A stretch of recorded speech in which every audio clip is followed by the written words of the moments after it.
Those sleep needs vary depending on your genes. Most adults fall in the 7 to 9 hour range. If you think you thrive on less, you may want to reconsider. There are people who are short sleepers, but it's pretty rare, studies say.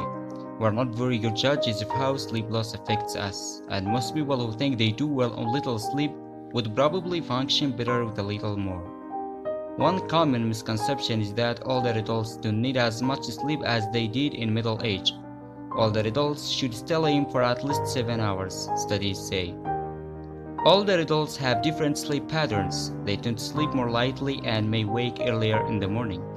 But you still need the same amount of sleep over 24 hours. So if you're sleeping less at night, you might need a nap during the day.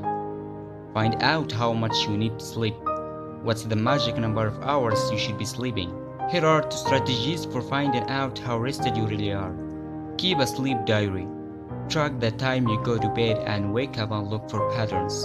How do you feel when you wake up in the afternoon and at the end of the day? Do you have a mid-afternoon slump or feel like you need an extra cup of coffee? If so, you may not be meeting your sleep needs. Take a sleep vacation. If you have the flexibility, pick a consistent bedtime and get up without an alarm for a week or 2. If you're sleep deprived, you'll probably sleep a lot longer the first few days. But after 3 or 4 days, the amount of sleep you get each night should be close to what your body needs naturally. How long is a sleep cycle?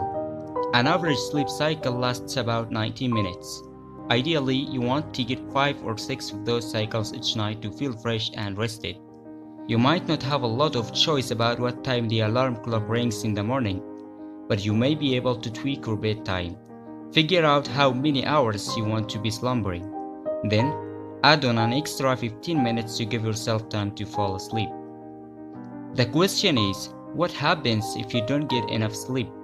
In a study conducted at Stanford University in California in 1964, a person stayed awake for 11 days.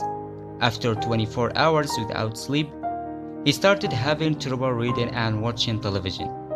The words and pictures were too blurry. By the 3rd day, he was having trouble doing things with his hands. By the 4th day, he was hallucinating. For example, when he saw a street sign, he thought it was a person. He also imagined he was a famous football player. Over the next few days, his speech became so slurred that people couldn't understand him. He also had trouble remembering things.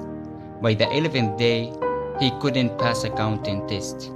In the middle of the test, he simply stopped counting. He couldn't remember what he was doing. When he finally went to bed, he slept for 14 hours and 45 minutes. The second night, he slept for 12 hours.